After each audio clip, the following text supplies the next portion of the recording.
Le gouvernement israélien fait face à une équation sans précédent. La défense est épuisée, l'Iran continue de frapper, l'opinion publique est en état de choc et les alliés, principalement Washington, peut abandonner Israël à son sort malgré que le Congrès soit en grande partie compromis par l'AIPAC. L'AIPAC étant l'équivalent du CRIF aux États-Unis.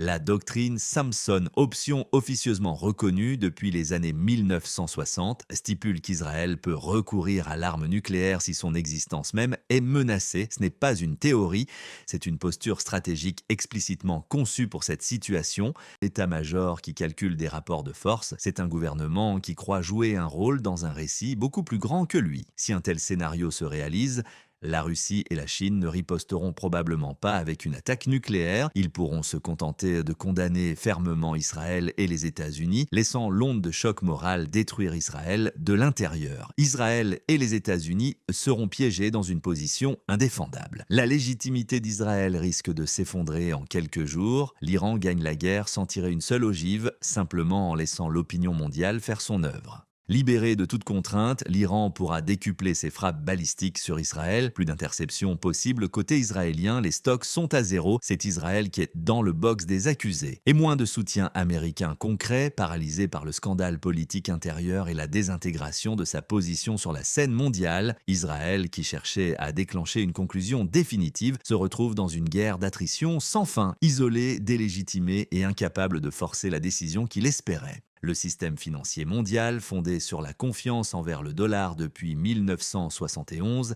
s'effondre en quelques semaines. Quand la crédibilité de Washington s'évapore, la monnaie fiat vacille. Les investisseurs fuient vers le tangible, l'or, l'argent et le pétrole atteignent des sommets historiques. Paradoxalement, le Bitcoin s'écroule. En temps de guerre totale, le numérique s'efface devant l'ancrage physique. Ce conflit reconfigure l'économie mondiale, non par les armes, mais par la rupture définitive de la confiance. Ce scénario n'est pas une prophétie, c'est une question. Il nous demande jusqu'où les systèmes de sécurité peuvent-ils tenir avant de devenir des déclencheurs de catastrophes, jusqu'où les convictions idéologiques ou messianiques peuvent-elles contaminer des décisions qui devraient rester dans le domaine du calcul rationnel. Et surtout, que se passe-t-il quand la dissuasion nucléaire, conçue pour empêcher la guerre, ne dissuade plus, mais invite à une forme de martyre géopolitique? Les armes nucléaires ont été construites pour ne jamais être utilisées.